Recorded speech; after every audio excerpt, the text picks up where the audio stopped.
দর্শক, বাব আল মানদেব প্রণালী এলাকায় ইয়েমেনের হুতি সমর্থিত সামরিক বাহিনী ইসরায়েলের একটি গোয়েন্দা জাহাজের উপরে হামলা চালিয়েছে এবং জাহাজটি ব্যাপকভাবে বিধ্বস্ত হয়েছে। এরপরে ইয়েমেনের সামরিক বাহিনী সৌদি আরবের আরামকো তেল ক্ষেত্রে এবং ইয়ানবু বন্দরে, লোহিত সাগরে অবস্থিত ইয়ানবু বন্দরে হামলা চালিয়েছে এবং আরামকোর বেশ কয়েকটি পাইপলাইন বন্ধ ঘোষণা করতে বাধ্য হয়েছে।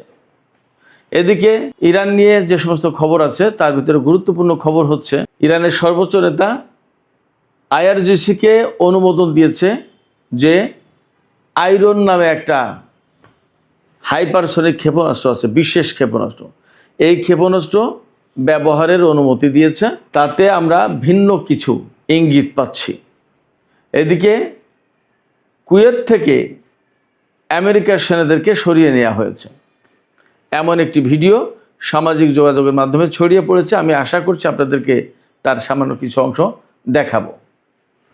আর ইরানের কারার নামে একটি ড্রোন আছে, সেই ড্রোনে মাজিদ ইন্টারসেপ্টর বসানো হয়েছে। মাজিদ ইন্টারসেপ্টর বসানোর কারণে আমেরিকা কোথায় ঝুঁকির মুখে পড়তে পারে, কোথায় ক্ষতির মুখে পড়তে পারে, আমেরিকার জন্য কী সমস্যা তৈরি হতে পারে, এই সমস্ত বিষয়গুলো নিয়ে আমি আপনাদের সামনে এখন হাজির হয়েছি। আশা করছি বিস্তারিত আলোচনা করব। এর সাথে আমি আজকে বিশেষ করে আমাদের দর্শক শ্রোতা কাউকে আশ্বস্ত করেছিলাম, তাদের সবার প্রশ্ন যে ইরান কেন এই মুহূর্তে যুদ্ধবিরতির দিকে যাচ্ছে, আমেরিকা যেহেতু দুর্বল অবস্থানে, আমেরিকার হাতে যেহেতু অস্ত্র কম, তাহলে ইরান কেন এই মুহূর্তে ব্যাপকভাবে হামলা চালাচ্ছে না, ইরান কেন আমেরিকার যুদ্ধ জাহাজগুলোতে হামলা চালাচ্ছে না, ইরান কেন ইসরায়েলে হামলা চালাচ্ছে না, ইরান কেন চূড়ান্তভাবে যুদ্ধ শুরু করছে না, এরকম অনেকগুলো প্রশ্ন আছে। আমি এই প্রশ্নগুলোর জবাব দেওয়ার চেষ্টা করব। আশা করি আজকের আলোচনা ভালো লাগবে এবং নিশ্চয়ই এটা একটা আলাদা আলোচনা হতে যাচ্ছে। দর্শকদের প্রশ্নের জবাব আমি দেওয়ার চেষ্টা করব এখানে। আশা করি আপনারা শেষ পর্যন্ত সঙ্গে থাকবেন। আর ভিডিও ভালো লাগলে লাইক কমেন্ট শেয়ার করবেন এবং চ্যানেলটি সাবস্ক্রাইব করে সাথেই থাকবেন। প্রথম যে আলোচনা সেটা হচ্ছে যে বাব আল মানদেব প্রণালীর কাছে ইসরায়েল এবং মোসাদের সংশ্লিষ্ট একটি জাহাজে হামলা চালিয়েছে ইয়েমেনের হুতি সমর্থিত সামরিক বাহিনী। তাদের হামলায় জাহাজটিতে বিস্ফোরণ ঘটতে দেখা যায় এবং ব্যাপকভাবে ক্ষতিগ্রস্ত হয়েছে। বাট কেন এই জাহাজ আসছিল এবং কোথায় যাচ্ছিল, কী ব্যাপার, এটা পরিষ্কার না। তবে আমি আপনাদেরকে একটু জানিয়ে রাখি, সোমালিয়ার যে পশ্চিম অংশ, সিংহের লম্বা অংশ যেটা, এই লম্বা অংশ সোমালিল্যান্ড নামে একটা আলাদা রাষ্ট্র প্রতিষ্ঠা করার চেষ্টা করছে সেখানকার কিছু লোকজন, এবং পৃথিবীর একমাত্র ইসরায়েল ছাড়া আর কেউ তাকে স্বীকৃতি দেয়নি। এই সোমালিল্যান্ডে কিন্তু ইসরায়েলের ঘাঁটি আছে, ইসরায়েলের সেনা মোতায়েন আছে। এখন এই জাহাজ সোমালিল্যান্ডের দিকে যাচ্ছিল নাকি অন্য কোথাও যাচ্ছিল পরিষ্কার না, বাট তাতে হামলা হয়েছে। এপাশে সৌদি আরবের পূর্বাঞ্চল কাতিব প্রদেশের দিকে ইয়েমেনের হুতি যোদ্ধারা বা তাদের সমর্থিত সামরিক বাহিনী হামলা চালিয়েছে তেল ক্ষেত্রের উপর, আরামকো তেল ক্ষেত্রের উপর, এবং আরামকোর বেশ কয়েকটি পাইপলাইন বন্ধ করে দিতে বাধ্য হয়েছে সৌদি কর্তৃপক্ষ। শুধু তাই না, লোহিত সাগরে যে সৌদি আরবের যে বন্দর ইয়ানবু বন্দর, এই বন্দরেও হামলা চালিয়েছে ইয়েমেনের হুতিরা। তার মানে ইয়েমেনের হুতি সমর্থিত সরকার এবং সৌদি আরবের ভিতরে এই মুহূর্তে বেশ বড় রকমের সংঘর্ষ চলছে। আজকে সকালের দিকেই দেখেছিলাম, গতকাল সৌদি আরব এবং ইয়েমেনের ভেতরে যে সংঘাত হয়েছে, যুদ্ধ হয়েছে, তাতে সৌদি আরবের সামরিক বাহিনী বিপুল সংখ্যক অস্ত্রপাতি ফেলে রেখে তারা ব্যারাক বা ঘাঁটি বা ফাঁড়ি যাই বলেন ছেড়ে পালিয়েছে।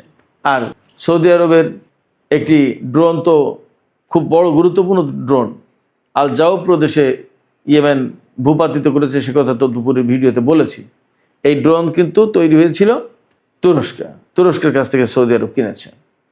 তো ইয়েমেনের সাথে সৌদি আরবের এখন যে অবস্থা, তাতে এই মুহূর্তে আমেরিকা এবং ইরানের মধ্যে যুদ্ধ বন্ধ থাকলেও কার্যত দুই পক্ষের যুদ্ধ এই ফ্রন্টে চালু আছে, এটা মোটামুটিভাবে বলা যায়।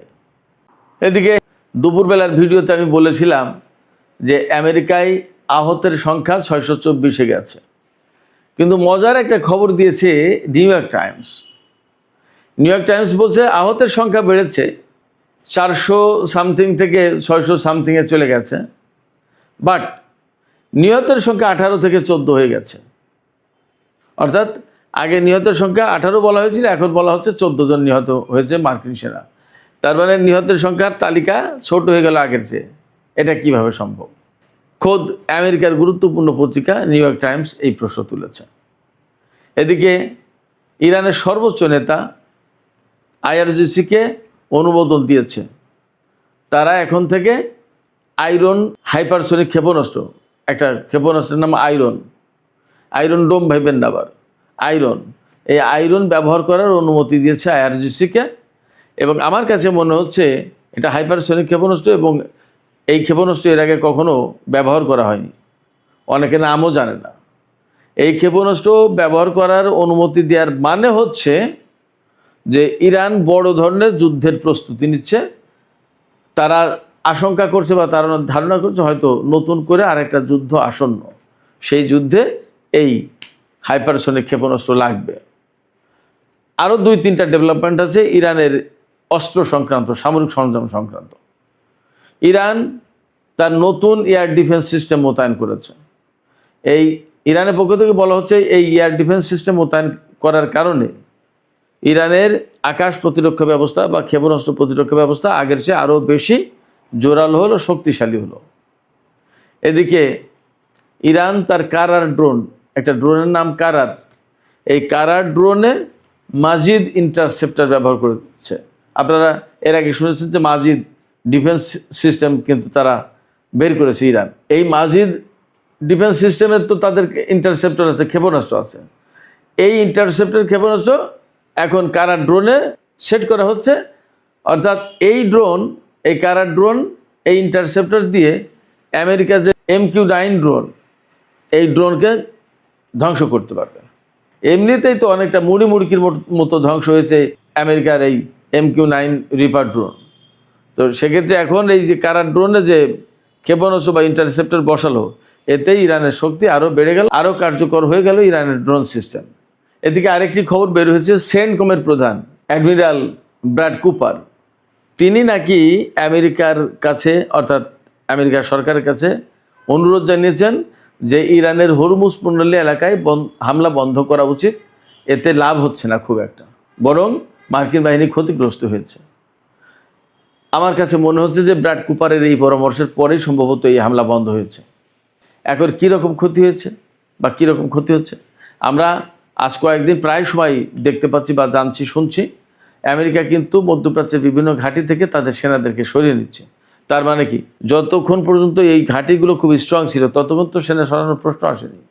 এই ঘাঁটিগুলো তো ইরানের বিরুদ্ধে যুদ্ধ করার জন্য তৈরি করা হয়েছিল, এবং এই ঘাঁটিতে সেনা মোতায়েন করা হয়েছিল তো যুদ্ধ করার জন্য। এখন যখন ঘাঁটি থেকে এই সমস্ত সেনা সরিয়ে নেওয়া হচ্ছে, যদি এই খবরগুলো সব রাইট হয়, সঠিক হয়, তাহলে একদম পরিষ্কার যে আমেরিকা মধ্যপ্রাচ্যে অ্যাকচুয়ালি তাদের ঘাঁটিতে তাদের সেনাদেরকে নিরাপত্তা দিতে পারছে না, তাদের ঘাঁটি ধরে রাখতে পারছে না, সেনাদের নিরাপত্তা নেই, যার কারণে সরিয়ে নেওয়া হচ্ছে। আজকে একটা ভিডিও বের হয়েছে যে তাতে দেখা যাচ্ছে যে কুয়েতের ঘাঁটি থেকে বিপুল সংখ্যক সেনা বাসে করে চলে যাচ্ছে, পরে হয়তো বিমানেও উঠেছে মনে হলো, যা দেখলাম। তাতে দেখা যাচ্ছে যে ইরান যুদ্ধ এখন থামিয়েছে, কিন্তু মধ্যপ্রাচ্য থেকে মার্কিন সেনাদেরকে সরিয়ে নেওয়া হচ্ছে। এই জায়গায় প্রশ্ন আসছে, কেন সরিয়ে নিচ্ছে? সরিয়ে নেওয়ার পরে কি হবে? এটা কি বড় যুদ্ধের আলামত কিনা? হ্যাঁ, হতে পারে বড় যুদ্ধের আলামত, এবং ইরানও সেইভাবে প্রস্তুতি নিচ্ছে। আমি একটু আগেই বলেছি, নতুন এয়ার ডিফেন্স সিস্টেম মোতায়েন করেছে, কারার ড্রোনে নতুন সিস্টেম ইন্টারসেপ্টর মোতায়েন করেছে, এরপরে আয়রন হাইপারসনিক ক্ষেপণাস্ত্র ব্যবহারের অনুমতি দিয়েছে সর্বোচ্চ নেতা। ক্ষেপণাস্ত্র ব্যবহারের অনুমতি দেওয়ার প্রশ্ন, তার মানে কি এই ক্ষেপণাস্ত্রের কি শক্তি, কি পাওয়ার, অনেক বড় ব্যাপার।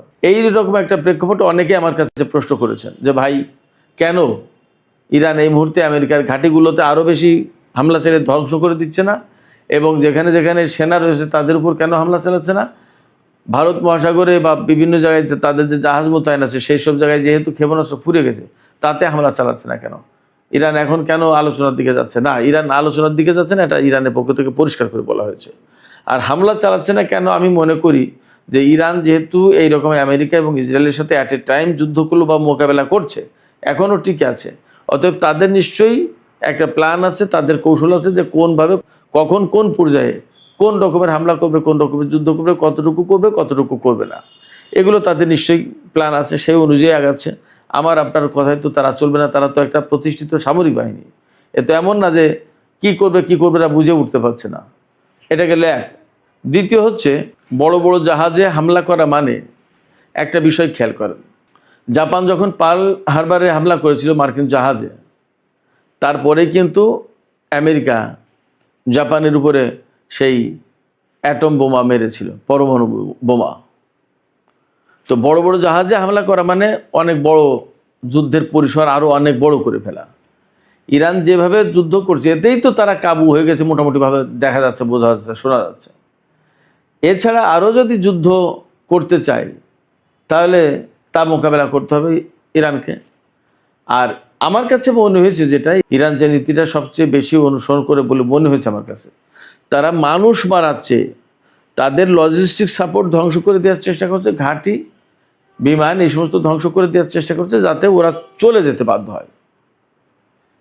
আমি আপনাদেরকে একটা ইতিহাসের গল্প বলি, এটা সত্যি গল্প, সবাই আপনারা জানেন, সত্যি ঘটনা। মক্কা বিজয়ের আগে পরে যে গল্পটা দেখুন, তাতে কিন্তু অনেক লোকের প্রাণহানির কোনো ঘটনা ঘটেনি, একটা লোকেরও না, অনেক লোক তো পরে কথা। চূড়ান্ত বিজয় অর্জনটা যদি বিনা রক্তপাতে বা অল্প রক্তপাতে করা যায়, তাহলে বেশি রক্তপাত, বেশি মানুষ মেরে লাভটা কি? একটা দর্শন, একটা চিন্তা, একটা দৃষ্টিভঙ্গি তো আছে। হয়তো ইরান এই বিষয়গুলো মেনটেন করে, যে তাদের অনেক ক্ষতি হলেও তারা প্রচুর সংখ্যক মানুষ মারতে চায় না হয়তোবা, এটা আমার কাছে মনে হয়েছে। তবে যে হুমকি দিয়েছিল সেটা তো দেখেছেন, যে চোখের বদলে চোখ, এবং পরবর্তীতে কি বলেছে ইরান, যে একটা ইরানি নাগরিক মারা গেলে একটা মার্কিন সেনা মারা যাবে। তারপরে কিন্তু যুদ্ধ বন্ধ হয়ে গেছে। সেক্ষেত্রে যদি পরমাণু যুদ্ধ না করে, পরমাণু হামলার শিকার না হয়ে, বা বড় রকমের যুদ্ধের পরিসর বিস্তৃত না করে দিয়ে, ইরানের নিজেরও তো শক্তি সামর্থ্য সব অক্ষুণ্ণ রাখার চেষ্টা করতে হবে। যদি আমেরিকাকে এই অঞ্চল থেকে তাড়িয়ে দেওয়া যায় তাহলে সেটা ভালো না? হয়তো ইরান সেই রকমের একটা দৃষ্টিভঙ্গি পোষণ করছে। একই রকমের কথা যে ইসরায়েলের উপর কেন হামলা চালায় না। আমার কাছে মনে হয়েছে এইবারের যুদ্ধে, এই যে গত 13-14 দিন যে যুদ্ধ হলো, সেই যুদ্ধে আমার কাছে মনে হয়েছে যে যেহেতু আমেরিকা একা এসেছে, এখানে আমেরিকাকে একাই মোকাবেলা করুক ইরান, অর্থাৎ শুধু আমেরিকাই থাকুক, এতে যুদ্ধ, এতে আবার ইসরায়েলকে টেনে আনার দরকার নেই। কারণ যখন ইসরায়েল টেনে আসছে, ইসরায়েল যুক্ত হচ্ছে, তখন তো দুটো শক্তিকে একা ইরানকে মোকাবেলা করতে হবে। তার চেয়ে একটা একটা করে দিক, একজনকে পঙ্গু করে দিক, তারপরে বাকিটা দেখা যাবে। এই কৌশলটা তো ভালো কৌশল। সেক্ষেত্রে এখনই ইসরায়েলের বিরুদ্ধে না, আমেরিকা যদি মধ্যপ্রাচ্য থেকে চলে যায়, আমি বিশ্লেষণের কথা বলছি, প্রেক্ষাপটটা কি হতে পারে।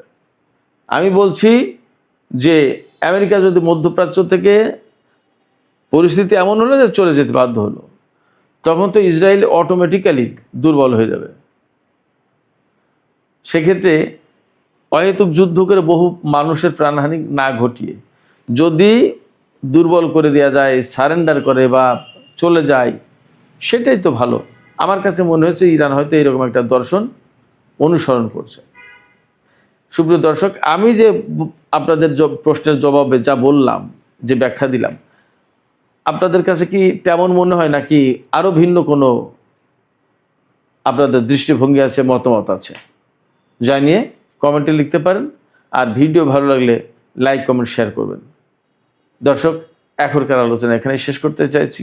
আপনারা সবাই অনেক অনেক ভালো থাকুন। আল্লাহ হাফেজ।